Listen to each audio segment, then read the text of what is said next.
Welcome to the Ditzy Chicks with Jamie and Mary. I'm Jamie. I'm Mary. So hopefully Not that if you're helps. colorblind.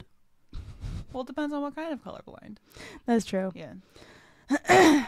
Fun fact, because my husband's colorblind, if a color is a dark enough shade, it looks black to him. Oh. So he actually sees less colors than what we would see. And it's like that with a lot of stuff. And I'm still trying, because I ask him so many questions because I'm trying to learn. I want to know exactly what he sees so I can be prepared for things I can't get Alex this color stuff because it doesn't look right to him or whatever. Yeah. But if it's a dark enough shade of any color, it just looks black. Interesting. Mm-hmm. My dad's colorblind. Mm-hmm. So my entire life we were catering to his colorblindness. Mm-hmm. And he can only see darker colors. And he can only see red. Yeah, and that showed up in and his paints too. His paintings. Yep. I remember one time he couldn't see purple because it would flip flop between purple and blue for him, so it would hurt his eyes and give him a headache. And I forgot about that one time and dyed half of my hair purple. And he could not look at Your me hair until it hurts faded. my head. I mean, luckily it faded really fast because it wasn't super permanent hair dye. I used Arctic Fox or something, which doesn't stay for very long, and I shower in hot water anyways. But no, color blindness is fun.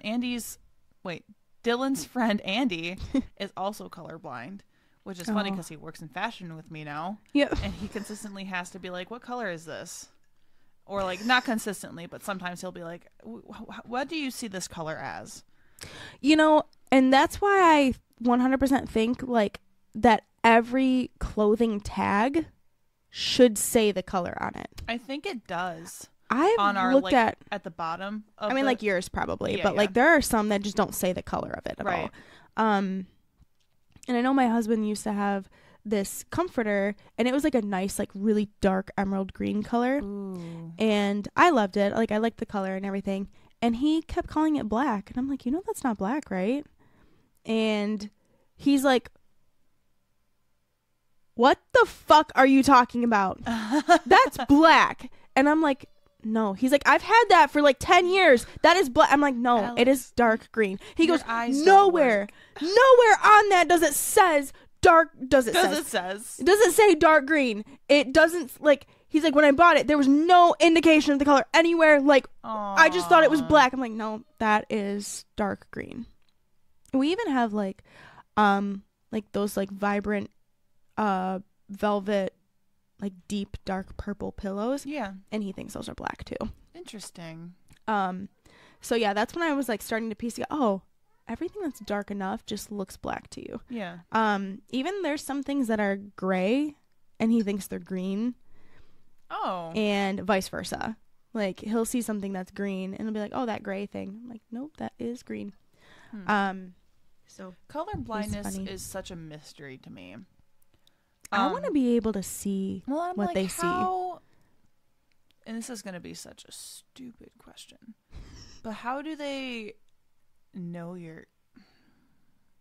this is where I'm like, it is a stupid question, but in my brain it doesn't make sense, because if you learn colors a certain way, you just how think do they they're those test colors. you for color? Yeah, you just see them as those colors. I feel the same way. I'm like, but you learned what the colors were as a colorblind person, so you just already know what they're labeled. Right. So it could literally look actually green to you, but you think it's red. We thought my brother was colorblind for a hot second, because when he was 3 or 4, he would mix up pink and gray, which is what my dad did. He couldn't see pink. He always saw it as gray. So is that because your dad taught him colors though? That's why we were like, is this actually color blindness, or is this just him being a confused child? Yeah. He was 3 or 4, like I said. So we waited a while and just saw where, and we don't think he's colorblind. But I mean, there's a slim chance that I have the color blindness gene. Because color blindness is so prominent in my dad's mom's side of the family. My dad's mom is colorblind, and all of her siblings are too. And it is very rare that women are colorblind. I was just going to say that. Yep. And she's got my grandma's siblings. It's 3 girls, including her, and then 1 boy. And all of them are colorblind. My uncle is colorblind, my dad's colorblind, and they're half brothers. Mm-hmm. And so my brother and I more than likely carry the colorblindness gene. Yeah. There's a chance he's probably a little bit colorblind with even shades and stuff, but it's just like it's unnoticeable. Right. So it's a slim chance that my kids could be colorblind, but since Dylan's not, that doesn't run in our family. It's such a slim chance that it could be like that's a very recessive gene for them to be getting if we do. I already know that my daughter's not colorblind. But my youngest, because he's 2 little, and 9 months old, he could actually be colorblind. I have no idea. Right. I wonder if you can see colorblindness in somebody's astrological chart. Oh, it's just a weird question. Interesting? Yeah. Well, because both my husband and my youngest are Capricorn risings. Yeah. So all their houses are the same. Mm-hmm. And I'm like, that's interesting. Yeah. I wonder if there's something in there, because what rules your eyes? Do you remember? No. Is it it's like I feel like, what is it? Gemini rules, I think, your lungs and your arms. Oh, I don't like that. And then sorry. What are you gonna get? Lung cancer? Is the lungs because I always view it as there's some sort of representation with the body parts, right? Is lungs because of the communication aspect of it?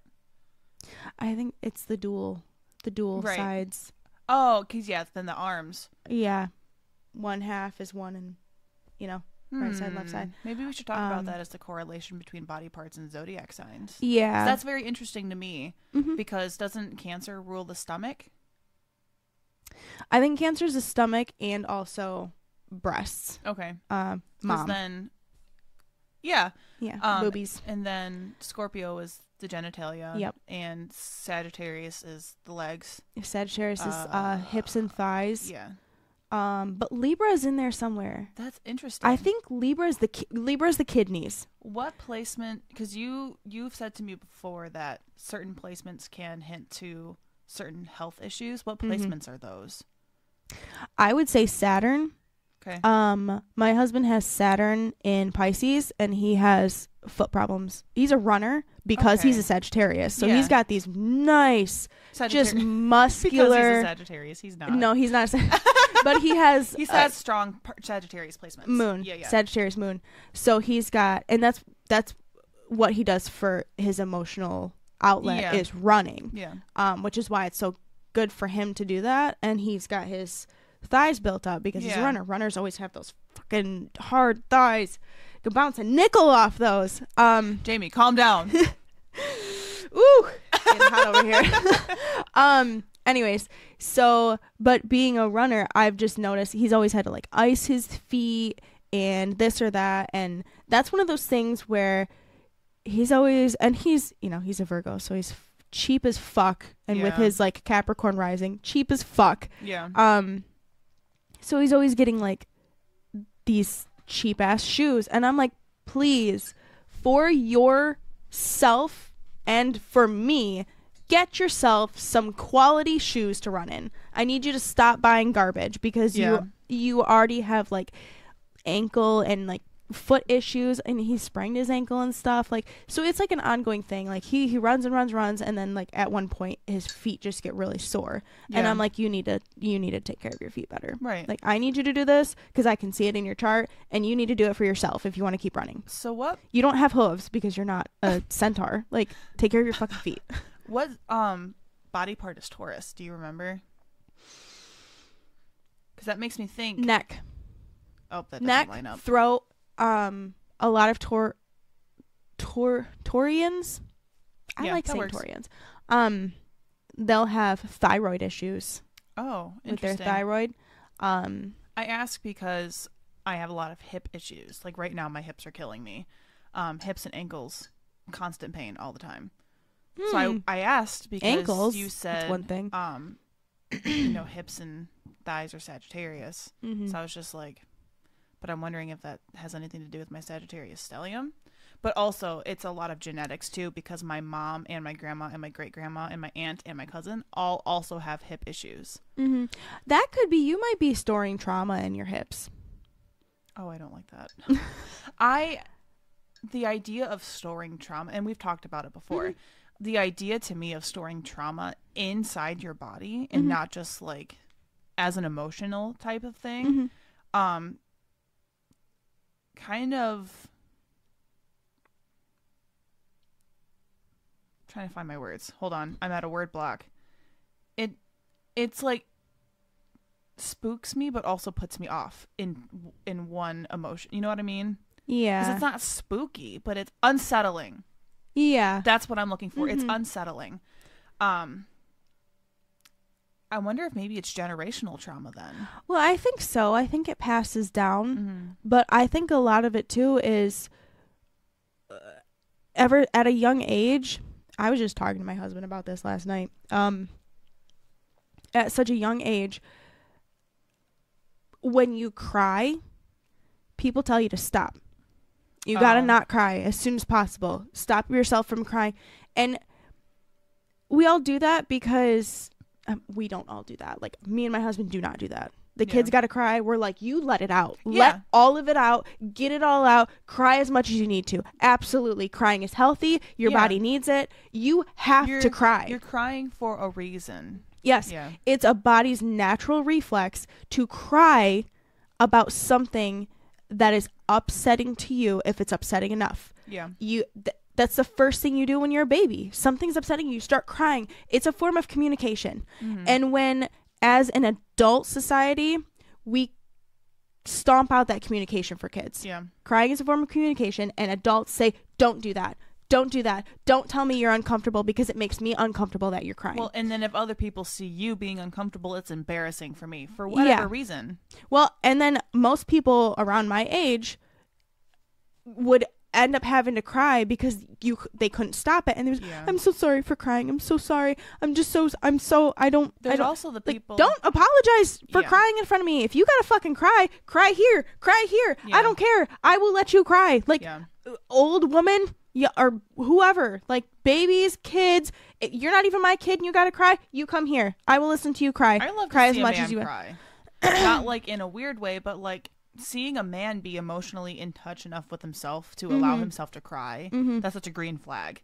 Yeah, you know, it's comforting. Yeah.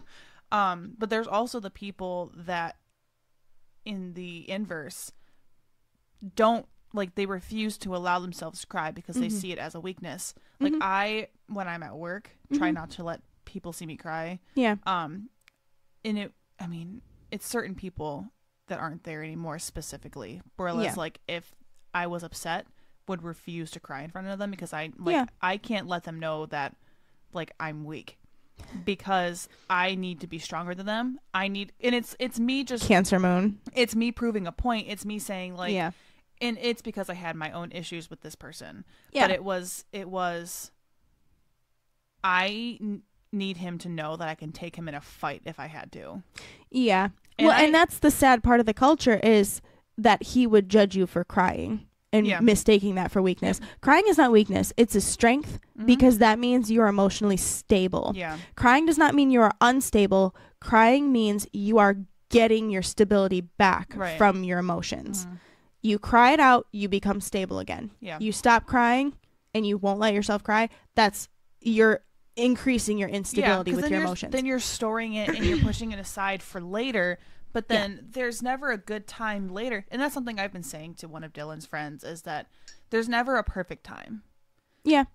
And that goes for everything. Like there's almost never a perfect time for anything. Yeah. When you feel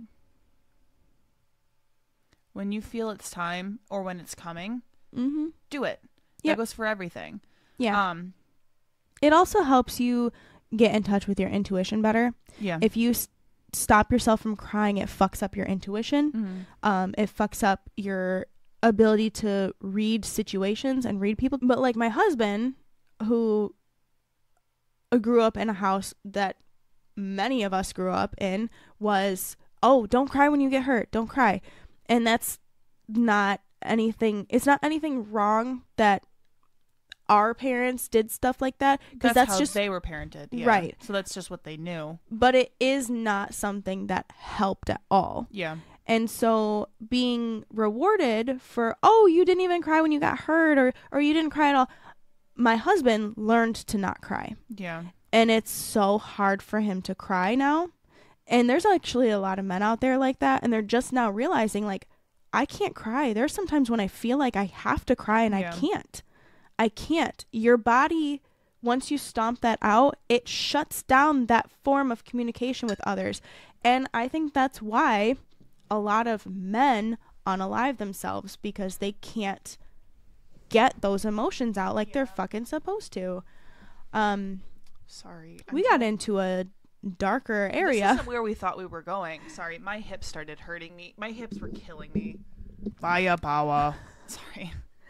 So, in my notes that our children ripped up the other day. She took notes. What a ninth houser. Dude, my notebook for my astrology stuff is so full. I'm running out, and it's like literally a constellation notebook, and it is almost full, and I still have like 5 more lessons to go, and I'm like, did I overdo it with the notes here? But it's so helpful. Anyways, so the other day, and I was talking to you this day, but I didn't really talk to you about it, but I was so excited based on just what I found, perusing TikTok a little bit. I had some downtime at home. And sometimes with like the littles, I just can't do anything productive. I just kind of have to sit there and watch them play and kind of let them do their thing.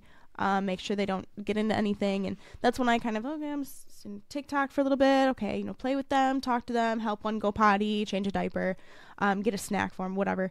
But on TikTok, I came across this interview. And the first thing that possessed me to watch this is the very first thing this chick said was something about how like HGTV and like all the home renovation shows are ruining people's houses. And I was like, yes, because everyone's changing their houses for all these fads and stuff. And I mean, like, you do what you want, but I'm just like, well, it makes flippers think that they need to take all this original character out of houses. Dude, that is so I was going through Zillow like 2 days ago. We were dead in the store. And I was just like sitting around with my boss. It's fun to look at houses and for sale. I just fucking love it. For shits and giggles was going through Zillow. And it was so sad to see all of these manufactured homes for sale for like $400,000. And there was like no homes with character. And if there was a home with like even a little bit of character, the inside looked absolutely atrocious. Like the cabinets weren't good. Like it definitely would like need, or like there was one house that was absolutely gorgeous and the outside looked so cozy. It's up north in the town up north, and it just like was it like in the woods and everything. It's just a small little house, but it looked huge on the inside. But the walls were just atrocious colors. There was like, I'll show you pictures. I thought you meant like they were like full of mold or something. No, they were. So this house actually looked decent if it had different colors in it. And that's aesthetic too. Like you can go in there and fucking paint it yourself if you end up buying it. Right. But these are colors that like are going to be hard to paint over. Oh. There was like a bright red and a bright green. And they, in the bathroom, painted a cornfield on the walls. Oh. The sink was a barrel with a sink on top. I'll show you pictures. It's terrible. I've seen the barrel sinks before. I'm not a fan because they don't hold storage. Yeah. They're just there as like a novelty thing. A newfound. So Dylan and I have been thinking of what we can use our Home Depot gift cards that Dad got us for Christmas on. I want to use them for something for the bathroom. Because the bathroom needs love. And I thought about getting a new sink, but sinks are fucking expensive. Go to IKEA for a sink. But don't go to Home Depot. I don't like any of the modern styles for sinks. I was going through Pinterest and I love the Victorian style sinks where it's like table legs. and then a little bit of counter, and then the sink. Yeah. Have you seen those? There's no, like, you can put, like, a shelf on the bottom for storage, but there's no, like, cabinets. It's just an open, you know what I'm talking about? Yes. Are you talking about the 1950s style? I don't think like, so, because I looked up... Almost like Art Deco a little bit? I have no idea. I literally looked up Victorian sink on Pinterest, and it came up with a bunch of different... Okay, we're going to show this picture in the video, so flash this picture that Mary's talking about. Yep. Look at that. I'll put it in. But it was, I just saw it, and I was like, this is absolutely gorgeous, and I sent it to Dylan. I don't think he saw it, but I was like, if only this would be, and it would look amazing, like that style would look amazing with the mirror that's already in the bathroom that you put in there. And then I fucking love that mirror that I put in there. If we just repainted the walls and just, you know, snazzied it up a little bit, like, it would look amazing. We thought about getting a new toilet, but it's like, I don't want to have to carry a toilet up the stairs. And that toilet's fine anyways. It's not like a bad toilet. We'll get it in 2 parts. Yeah. Too. Yeah. Anyways, HGTV ruining houses. It's just, That's I feel right. like houses, there's no, and this goes for anything now. There's no, sorry, I said go ahead, continue, and then rambled on. The thing is, I love that you're getting passionate about this right now, because I get passionate about it. I love houses. Cancer signs. I love decorating houses. I love making them. I love making them home. Look good. I love making them cozy and homely and a place where we can live. A sanctuary. Yes. Your house is your sanctuary. You need to take care of it. But I'll go into that later. I hate seeing sad beige mom homes that are overproduced because they're manufactured homes. There's no, like, genuinely built homes anymore. And when you find a farmhouse home that you can build from a company, they are still way too modern and boxy. And it's like, that's not a farmhouse. This is a farmhouse. This house right here is a farmhouse. This house is what I want, but a few more rooms and bigger. The wonky walls. Yes. The way, and to me, I love the wonky rooms. I love the weird corners that you don't know what to do. You know why? Because you can be creative with it. Yes. How can I use this space to our advantage and be creative with it? I love doing that. I don't want a house that's perfect. Yeah. I want a house that has a story, a backstory, that's seen a bunch of families and has been through its own history. I don't want a house that's only mine. You know what I mean? Like, I want a house that used to be somebody else's, that's been around for a long time, that I can make into my own and share that history with the people that have already stepped foot on the property. Yeah. Because I feel connected to them. That's Cancer and 12th house energy is like... Well, dude, that's because your home... And I believe that my spiritual side is going to come out here. Yeah.